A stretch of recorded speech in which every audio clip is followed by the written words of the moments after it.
X आपका thickness है of object जिससे भी आपकी बीम पास हुई है, आई नोट आपकी जो रेस्ट इंटेंसिटी है वो है बची हुई इंटेंसिटी, और आई आपकी इनिशियल सॉरी ये आपकी रेस्ट इंटेंसिटी है और ये आपकी इनिशियल इंटेंसिटी है।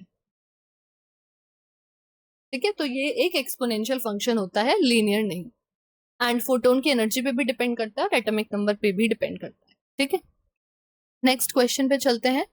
Question number 11। क्वेश्चन नंबर 11 आपसे कहता है the duration of usage of a TLD batch is. TLD batch एक बहुत ही इंपॉर्टेंट टॉपिक है, इस पे आपसे बहुत सारे क्वेश्चंस पेपर में पूछे जाते हैं और खैर एग्जाम में एक या दो क्वेश्चन टीएलडी से आना ही आना है। ठीक है, तो बेसिकली इस क्वेश्चन में आपसे पूछा गया है कि टीएलडी बैच को आप कितने टाइम तक यूज कर सकते हैं एक बार लेने के बाद। ठीक है, तो कितने टाइम में आपको उसको चेंज करना होता है, 1 मंथ, 3 मंथ्स, 2 मंथ्स या नो ड्यूरेशन लिमिट, ऐसी कोई लिमिट नहीं है। तो इस क्वेश्चन का आंसर आप जल्दी से करिए विद इन 10 सेकेंड। सोच लीजिए इस क्वेश्चन का सही आंसर क्या होगा।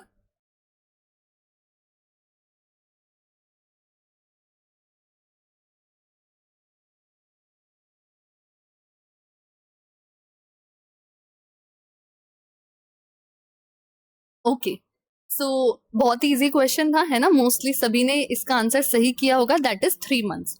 तो आपको हर 3 महीने बाद अपना टीएलडी बैच जो है वो रीडिंग के लिए भेजना होता है और आपको हर 3 महीने बाद अपना टीएलडी बैच को चेंज करना होता है। तो बेसिकली 1 मंथ जो होता है आपका फिल्म बैच के लिए होता है। ये सब आपके पर्सनल डोज मॉनिटर्स होते हैं जो आपकी खुद की डोज को मेजर करते हैं। 3 मंथ्स ये कहीं कहीं आपको क्वार्टरली भी लिखा मिल सकता है ना। क्वार्टरली का मतलब क्या होता है कि अगर आप 1/4 ऑफ 12 मंथ्स, एक साल में 12 महीने, उसका 1/4 क्वार्टरली 1 क्वार्टर देखोगे तो वो 3 मंथ्स होगा। ठीक है, तो कहीं कहीं ऑप्शन में अगर क्वार्टरली लिखा मिला तो कंफ्यूज मत होना कि क्वार्टरली क्या है, क्वार्टरली 3 मंथ्स ही होता है। ठीक है, तो ये इजी सा क्वेश्चन था और ये क्वेश्चन पेपर में बहुत बार पूछा जाता है। This is also one of the most asked questions in your exams, और इस सीरीज में हम सारे वही क्वेश्चंस रिवाइज कर रहे हैं जो पेपर में जरूर आएंगे, और उनसे रिलेटेड कुछ कॉन्सेप्ट्स वहीं साथ के साथ जो और भी पेपर में पूछे जा सकते हैं। ठीक है, तो इंपॉर्टेंट कॉन्सेप्ट्स को भी साथ के साथ रिवाइज करेंगे और उन क्वेश्चंस को भी जो एग्जाम में आते हैं, बहुत फ्रिक्वेंटली पूछे जाते हैं, इसीलिए ये क्वेश्चंस आपके लिए रैंक बूस्टर एमसीक्यूज का काम करेंगे। ठीक है, चलिए नेक्स्ट क्वेश्चन पे चलते हैं। The emulsion used in manufacturing of X-ray film contains, question number 12 आपसे कहता है कि जो एक्सरे फिल्म आपकी होती है उसमें जो इमल्शन के लिए मैन्युफैक्चरिंग में कंटेंट यूज किया जाता है वो क्या होता है? Calcium tungstate, option number B sodium sulphide, option number C silver nitrate, या option number D silver bromide. तो एक्सरे फिल्म से आपसे कुछ क्वेश्चंस पूछ लिए जाते हैं एक्सरे फिल्म की कंस्ट्रक्शन से, है ना। जो आपकी एक्सरे फिल्म की कंस्ट्रक्शन होती है उससे आपसे कुछ क्वेश्चंस पूछ लिए जाते हैं। तो बेसिकली जब हम एक्सरे फिल्म की बात करते हैं तो इसके अंदर 4 लेयर्स होती हैं। ठीक है, मैं आपको सारा यहीं पे बता देती हूँ एक साथ ही, ताकि एक साथ ये रिवाइज हो जाए। सबसे पहले आता है हमारा बेस, देन आती है हमारी एडहेसिव लेयर जो सपोर्ट का काम करती है, इसी को हम सबिंग लेयर भी कहते हैं, कहीं कहीं पे आपको सबिंग लेयर के नाम से भी मिलेगी। ठीक है, फिर आता है हमारा इमल्शन जो हमारा एक्टिव इंग्रेडिएंट होता है फिल्म का, और इसी को आप हर्ट ऑफ रेडियोग्राफिक फिल्म के नाम से भी जानते हो। एंड देन सुपर कोट, ठीक है, जो आपको प्रोटेक्शन देगा। तो ये नीचे से ऊपर की तरफ होते हैं, सबसे नीचे बेस, फिर एडहेसिव लेयर, फिर इमल्शन और फिर सबसे ऊपर super coat. Super coat basically protection के लिए होता है। तो बेस जो होता है वो आपका बनाया जाता है, ओल्ड टाइम में बनाया जाता था सेल्यूलोज नाइट्रेट से, है ना। तो ओल्ड टाइम में आपका जो बेस मटेरियल अगर आपसे पूछ ले कि पुराने टाइम में बेस मटेरियल क्या होता था, तो पुराने टाइम में हमारा बेस मटेरियल होता था सेल्यूलोज नाइट्रेट। और अगर आपसे पूछ ले मॉडर्न टाइम्स में बेस मटेरियल क्या होता है, तो मॉडर्न टाइम्स में हमारा बेस मटेरियल होता है पॉलिस्टर। ठीक है, तो ओल्ड टाइम्स में it was cellulose nitrate, and अभी मॉडर्न टाइम में अगर हमसे पूछ ले तो हमारा आ जाएगा पॉलिस्टर बेस। ठीक है, तो यहाँ पर हम सारे मैन्युफैक्चरिंग मटेरियल्स की बात कर रहे हैं एक साथ ही। नाउ एक्सरे फिल्म की अगर हम थिकनेस की बात करें तो वो होती है 0.25 mm, और अगर हमसे कोई बेस की थिकनेस पूछ ले, जो क्वेश्चन एग्जाम्स में बहुत कॉमनली पूछे जाते हैं, तो आप आंसर करेंगे 0.18 mm। ठीक है, अब अगर हम बात करें एडहेसिव लेयर या सबलिंग लेयर की, तो एडहेसिव लेयर या सबलिंग लेयर जो होती है that is a mixture of gelatin and solvent of base. जो हमारे बेस में सॉल्वेंट यूज हो रहा है वो प्लस हमारा जेलेटिन का मिक्सचर को मिला के बनाई जाती है एडहेसिव लेयर। ये इतना नहीं पूछा जाता। देन इंपॉर्टेंट आती है इमल्शन। तो इमल्शन जो होती है वो होती है सिल्वर हेलाइड, और जो मोस्ट कॉमनली यूज होती है दैट इज सिल्वर ब्रोमाइड के grains in the suspended in gelatin. Gelatin जो होता है वो बाइंडर की तरह काम करता है, तो सिल्वर हेलाइड के ग्रेन्स सस्पेंडेड इन जेलेटिन, और जेलेटिन जो होगा वो बाइंडर की तरह काम करेगा। ठीक है, और जो सुपर कोट होता है वो क्लियर लेयर ऑफ जेलेटिन की बनी होती है, clear layer of gelatin, clear thin layer of gelatin होती है। ठीक है, तो ये सारी आपकी मैन्युफैक्चरिंग डिटेल्स हो गई फिल्म कंस्ट्रक्शन से, जो भी एग्जाम में आपसे पूछी जा सकती है। तो यहाँ पे आपसे इमल्शन के बारे में पूछा था, तो सही answer will be option number D, that is silver bromide. ठीक है, next question is question number 30। Again a very important question, और बहुत ही ज्यादा रिपीटेड क्वेश्चन होता है हमारे एग्जाम्स के अंदर रिलेटेड टू सीटी आर्टिफैक्ट्स, है ना। तो सीटी आर्टिफैक्ट्स में 2 आर्टिफैक्ट्स आपसे बहुत ज्यादा पेपर में पूछे जाते हैं। एक तो आपका बीम हार्डनिंग आर्टिफैक्ट और एक आपका रिंग आर्टिफैक्ट। रिंग आर्टिफैक्ट का क्वेश्चन जब भी मैं उठाऊंगी तब हम वहां पर इसको पूरा डिस्कस करेंगे। आज हम डिस्कस करते हैं डिटेल से आपका beam hardening artifact. So basically CT के अंदर बीम हार्डनिंग आर्टिफैक्ट क्या होता है, पहले हम बीम हार्डनिंग आर्टिफैक्ट को थोड़ा सा डिस्कस करते हैं, उसके बाद आप इस क्वेश्चन का आंसर करना, it will be more easier for you. ठीक है, तो बेसिकली देखो बीम हार्डनिंग आर्टिफैक्ट क्या होता है। सबसे पहले तो बीम हार्डनिंग क्या होती है, तो जो हमारी सीटी या एक्सरे में आप एक्सरे बीम यूज करते हो वो पॉलीक्रोमेटिक होती है। पॉलीक्रोमेटिक मतलब उसमें डिफरेंट एनर्जीज के फोटोन्स होते हैं, है ना। अभी क्या होगा कि जैसे ही वो किसी बॉडी से ऑब्जेक्ट से पास होंगे तो लो एनर्जी के फोटोन्स एब्जॉर्ब हो जाएंगे और सिर्फ हाई एनर्जी के फोटोन्स बचेंगे। इसी को ही हम बीम हार्डनिंग कहते हैं, ठीक है। तो इसकी वजह से हमारी इमेज में कुछ आर्टिफैक्ट्स आते हैं जिनको हम स्ट्रीक आर्टिफैक्ट्स कहते हैं या हम कपिंग आर्टिफैक्ट्स कहते हैं, जो न्यूरो इमेजिंग में देखने को मिलते हैं, यानी कि हेड से रिलेटेड इमेजिंग में देखने को मिलते हैं। तो ये जो वेरिएशन होती है, मतलब ये जो वेरिएशन हमारी आ गई, ये जो हमारी बीम हार्डन हो गई, ये हमारे रिकॉन एल्गोरिथम्स जो होते हैं वो एडजस्ट नहीं कर पाते और इसकी वजह से हमारी इमेज में आर्टिफैक्ट देखने को मिलता है, जिसको आप कपिंग आर्टिफैक्ट भी कहते हो। और ये आर्टिफैक्ट दो तरीके से अपीयर होता है, स्ट्रीक की फॉर्म में, स्ट्रीक आर्टिफैक्ट भी कह सकते हैं या फिर कपिंग आर्टिफैक्ट, ठीक है। जहां पे क्या होता है कि आपकी पेरिफ्री लाइट हो जाती है ना, जैसे आपको हेड इमेजिंग या न्यूरो इमेजिंग में देखने को मिलता है पेट्रस बोन से जब ये आर्टिफैक्ट अकर होता है। इसके अलावा आपको डार्क बैंड्स देखने को मिल सकते हैं डेंस ऑब्जेक्ट्स के बीच में। अगर दो डेंस ऑब्जेक्ट्स हैं तो उनके बीच में डार्क कलर के बैंड्स हमें इमेज पे देखने को मिल सकते हैं। तो ऐसे करके आर्टिफैक्ट हमें देखने को मिलता है। और इसको हम करेक्ट कैसे कर सकते हैं, तो इसको करेक्ट करने के तीन मेथड्स होते हैं। या तो आप फिल्ट्रेशन के थ्रू इसको करेक्ट कर सकते हो, ठीक है। जितना भी मैं ये समझा रही हूँ, बोल रही हूँ, इसको आप शॉर्ट में अपने नोट्स में नोट कर लेना, जैसे भी आपको नोट करना हो, ठीक है। तो बीम हार्डनिंग आर्टिफैक्ट से यही आपका सारा कवर हो जाएगा। इसी से क्वेश्चन आपके बीम हार्डनिंग से पूछे जाते हैं, या तो इसकी अपीयरेंस से पूछा जाएगा, या इसके कोज से, या फिर इसकी करेक्शन से, ठीक है। तो इसको हम तीन तरीके से करेक्ट कर सकते हैं। या तो आप इसको करेक्ट कर सकते हो फिल्ट्रेशन से, कि आप एक्सरे बीम को पेशेंट तक पहुंचने से पहले ही फिल्टर लगा के वहां पे लो एनर्जी फोटोन्स को रिमूव कर दो ताकि वो एब्जॉर्ब ना हो पाए। तो इसमें स्पेशल टाइप के बो टाई फिल्टर्स यूज किए जाते हैं, ठीक है। तो स्पेशल टाइप के बो टाई फिल्टर्स यूज किए जाते हैं सीटी इमेजिंग में बीम हार्डनिंग आर्टिफैक्ट्स को कम करने के लिए। ये क्या करते हैं, ये एजेस को हार्ड कर देते हैं, एजेस को हार्डन कर देते हैं, जो एजेस आपकी थिनर पार्ट में जाकर रेडिएशन देती है उस। सेकंड, आप इसको कैसे कम कर सकते हो, तो दूसरा इसका तरीका होता है कैलिब्रेशन करेक्शन, ठीक है। ये एक internal software kind of thing है। कैलिब्रेशन करेक्शन से हम इसको ठीक कर सकते हैं।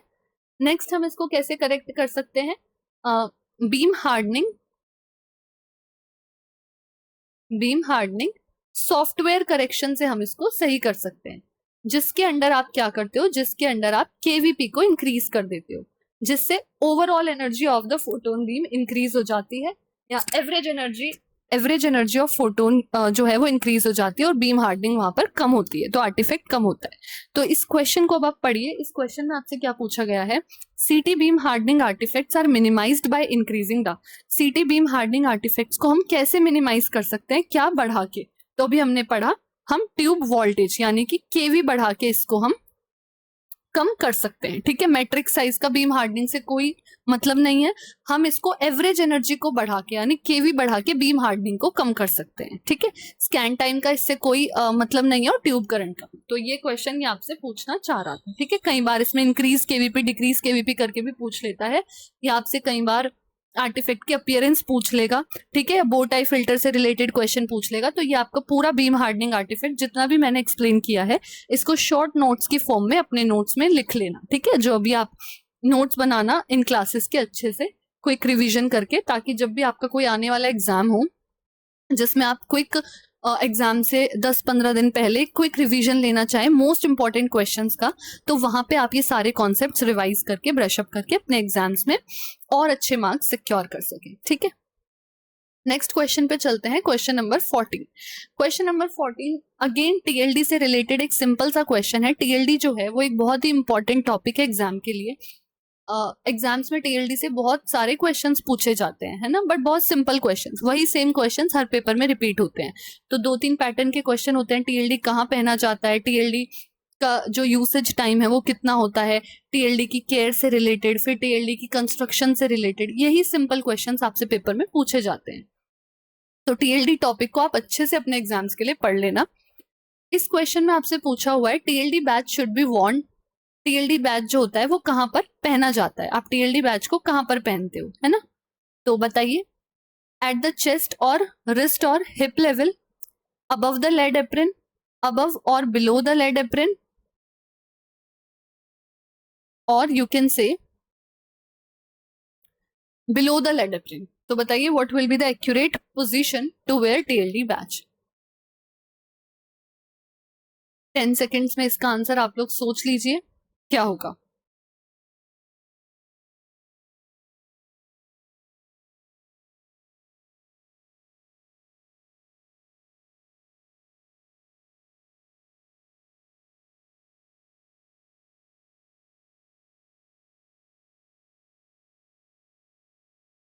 So basically time up. बहुत इजी क्वेश्चन था.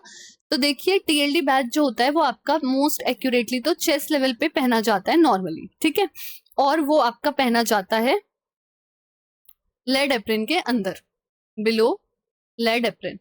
बट अगर आप ड्यूरिंग फ्लोरो प्रोसीजर्स उसको कॉलर लेवल पे पहन रहे हैं, ठीक है, फ्लोरो वगैरह के टाइम पे, तो फिर वो अबव लेड एप्रिन पहना जाएगा. तो ये तो एक कंडीशन हो गई अलग. जो मोस्ट कॉमन इसकी पोजीशन है वो ये है कि वो चेस्ट लेवल पे पहना जाता है और बिलो लेड एप्रिन. तो यहाँ पर चेस्ट, रिस्ट और हिप लेवल नहीं, सिर्फ chest level. Above lead apron no, above और बिलो दोनों no, only below the lead apron, ठीक है. तो ऑप्शन नंबर डी इस क्वेश्चन का सही आंसर होगा, ठीक है. Next question, question number 15 and the last question for today's lecture. इस क्वेश्चन में आपसे पूछा गया है catheter used for enteroclysis is Ryle's tube, Bilbao Dotter tube, drainage catheter और फोलेज कैथेटर. कि एंटेरोक्लाइसिस जो आपका एक प्रोसीजर होता है, डायग्नोस्टिक प्रोसीजर, उसमें आपका कौन से टाइप का कैथेटर यूज किया जाता है. तो जो आपकी कैथेटर का टॉपिक है ये भी बहुत इंपॉर्टेंट है. ये आपके एग्जाम में इससे कभी कभी एडवांस क्वेश्चंस आ जाते हैं. ये एक तरह का एडवांस टॉपिक है जो बहुत कॉमन तो नहीं है, बट हाँ आजकल एग्जाम्स में इससे क्वेश्चन आने लग गए हैं. स्पेशली अगर आप एम्स के लिए जा रहे हो तो सीआरई में इससे क्वेश्चन आता है, ठीक है. सीआरई के एग्जाम्स में इस टॉपिक से क्वेश्चन पूछा जाता है कैथेटर से. साइज आपसे पूछ लेगा, किसके लिए कौन सा कैथेटर कहाँ पर यूज होता है वो आपसे पूछ लेगा, कैथेटराइजेशन के मेथड्स आपसे पूछ लेगा. तो कैथेटर से क्वेश्चंस आते हैं आपके सीआरई के एग्जाम में. तो यहाँ पे आपसे एंटेरोक्लाइसिस प्रोसीजर के बारे में पूछा हुआ है. नाउ बेसिकली एंटेरोक्लाइसिस क्या होता है. तो एंटेरोक्लाइसिस इज जब आप डायरेक्टली जीजुनम जो पार्ट होता है स्मॉल इंटेस्टाइन का, आप डायरेक्टली इसमें स्मॉल इंटेस्टाइन को एग्जामिन करते हो. जीजुनम में डायरेक्ट इंट्रोडक्शन ऑफ कैथेटर से, कॉन्ट्रास्ट मीडिया को आप कैथेटर या ट्यूब के थ्रू डायरेक्ट जिजनम में इंट्रोड्यूस करते हो और स्मॉल इंटेस्टाइन की स्टडी करते हो, उसको आप एंटेरोक्लाइसिस कहते हो. तो इसके लिए आपका एक स्पेशल टाइप का कैथेटर यूज होता है, that is Bilbao Dotter tube, ठीक है. नाउ बिल्बाओ डॉटर ट्यूब के फीचर्स क्या क्या होते हैं. इसका स्मूथ सरफेस होता है, मतलब थोड़ा सा इसके बारे में भी मैं आपको बता देती हूँ इनकेस कभी एग्जाम में पूछ लिया तो. स्मूथ सरफेस होता है ताकि ये स्मॉल इंटेस्टाइन को डैमेज ना करे, ठीक है. हाई रेडियो ओपेसिटी होती है ताकि ये एक्सरे के अंडर आपको इजीली विजिबल हो जाए. और इसमें स्टिफेंड नेविगेटर्स होते हैं, है ना. स्टिफेंड गाइड वायर होता है जो आपको नेविगेट करने में हेल्प करता है. और इसका अगर हम लेंथ की बात करें कि ये किस किस लेंथ में अवेलेबल होता है, तो ये हमारा 150 सेंटीमीटर की लेंथ में भी आता है और 155 सेंटीमीटर की लेंथ में भी आता है. और नेविगेट किसको करता है, लिगामेंट ऑफ ट्रीट्स को, ठीक है. ये हमारा लिगामेंट ऑफ ट्रीट्स को नेविगेट करने में इसके अंदर एक स्टिफन गाइड वायर होता है जो इसको नेविगेट करता है, ठीक है. तो ये सारे आपके इससे रिलेटेड कुछ इंपॉर्टेंट पॉइंट्स हैं जो शायद आपसे पूछे जा सकते हैं. इसमें इसकी लेंथ बहुत इंपॉर्टेंट है, कई बार पेपर में पूछ ली जाती है.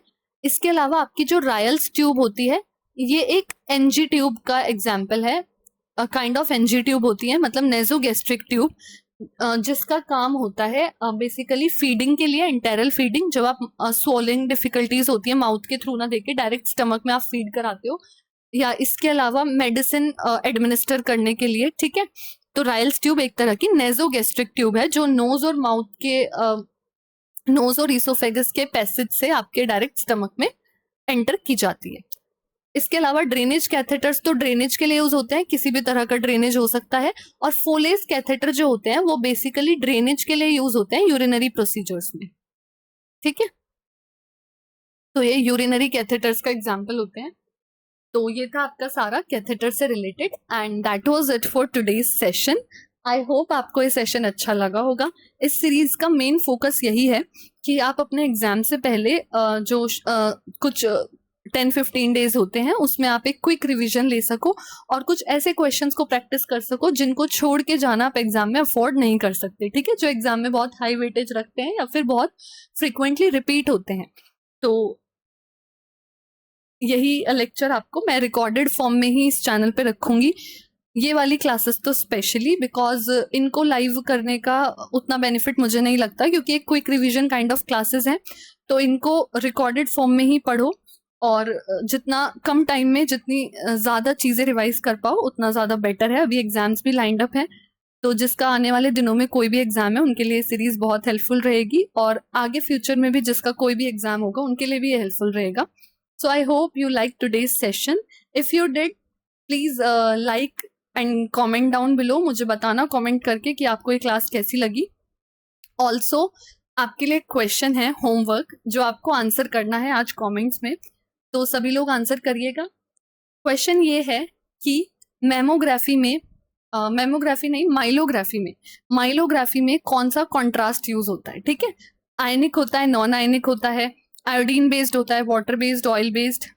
तो ये आपको वाटर सॉल्युबल होता है, वाटर इनसॉल्युबल होता है, ये आपको मुझे आंसर करना है आज कमेंट्स में क्लास के बाद, ठीक है।